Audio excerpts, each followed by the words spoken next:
Hey, welcome back to Overhead Athletics. You know, PT is not about manual therapy. Manual therapy is fine, and it's sometimes effective. We like to get an inferior glide. We like to get some traction of the shoulder, but the most important thing is exercise and giving athletes things that they can start to do to mobilize their own shoulder and restore range of motion. So we're gonna go through 3 of our favorite self-mobilizations in this video to restore shoulder function, including flexion, inferior glide. We're gonna apply a little traction. We wanna stick to the last one because the last one's kind of my favorite. One of our first mobilizations we like to start to use in our individuals with shoulder pathology or pain or stiffness is to try to get them to just kind of decompress the shoulder.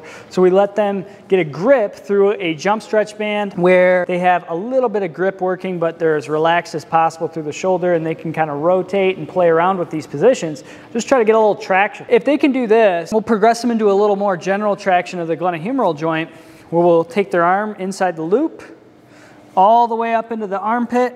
They grab with the opposite arm, and then they relax the arm and just let it pull them. Just let them pull it out to the side.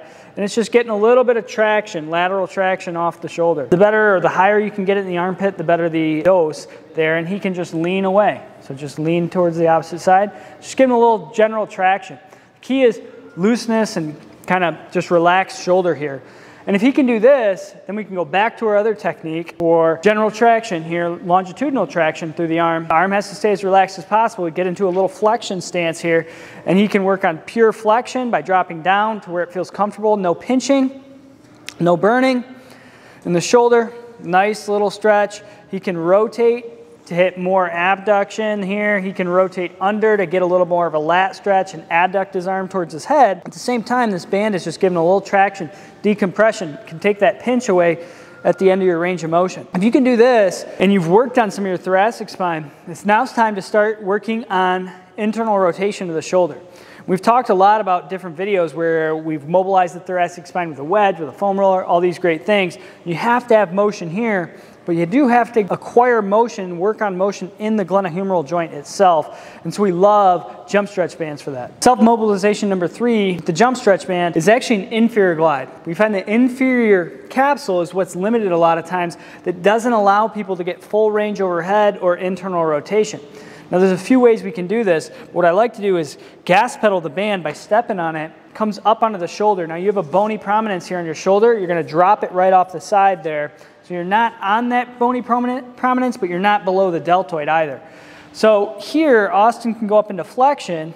I like the elbow on so the triceps off, and the band is just pulling that humeral head towards the floor as he goes into these different ranges. Now he can do this in more internal. He can go thumb to the sky, rotate into external, shoulder relaxed, let the band pull him down. Heavier the band, the more stretch, start very light. And then he can start to bias things into external rotation. So bend your elbow, turn out into abduction, find your position of restriction, and allow yourself to get a little inferior glide there. Maybe hand behind the head. You can't get your hands behind the head because your shoulder's too stiff. Hand behind the head, now you're working on your resting posture by giving yourself a little inferior glide so you don't get that same pinch at the top of the socket. Likewise, we can do this very same thing. We've shown it in the past, just like we've shown some of these other ones in the past, for internal rotation at a squat rack. And technically, you could find somewhere else to do it as well. But we'll show this one at the squat rack, which is technically my favorite mobilization, especially for internal rotation limitations, because we don't want to spend 5 hours in the table in therapy. I want to be able to critique your movement, work on your biomechanics,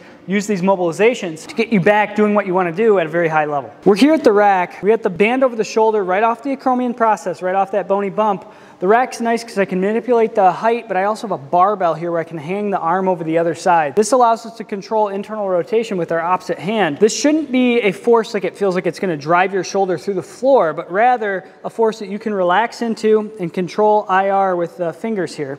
Now he's getting a pure inferior glide here. Great. This may allow him to do some oscillations, pain-free, in a position that maybe caused impingement before, or impingement during the throwing motion, and he can turn his chest a little bit and get in the scapular plane, or he can open back up. And now here I'm going to have him control this humerus, do some contract relax in this position, push back. He's pushing into his fingers, then he's relaxing, trying to go a little further.